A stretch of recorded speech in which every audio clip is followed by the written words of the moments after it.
রমজান আসার 2 মাস আগে বিশ্বনবী রজব মাস থেকে রমজানের প্রস্তুতি নিতেন। আল্লাহু আকবার। আর পড়তেন আল্লাহুম্মা বারিক লানা ফি রজব ওয়া শাবান। ও আল্লাহ, রজব আর শাবান মাসে আপনি বরকত দেন। ওয়া বাল্লিগনা রমাদান, রমজান মাসে পৌঁছে দেন। ভুলে সুখটা নিব ইফতারে, একটি বছর পরে এলো পবিত্র রমজান। আকাশে বাতাসে চাঁদ সিতারায় বইছে খুশির বান। একটি বছর পরে এলো পবিত্র রমজান।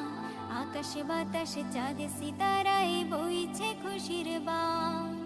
পাপী তাপের ঝরবে গোনা মাগফিরাতের জোয়ারে, সারা দিনের ক্লান্তি ভুলে সুখটা নিব ইফতারে। সিহরি খাবো রাখবো রোজা, ডাক দিও মায়া আমারে, সারা দিনের ক্লান্তি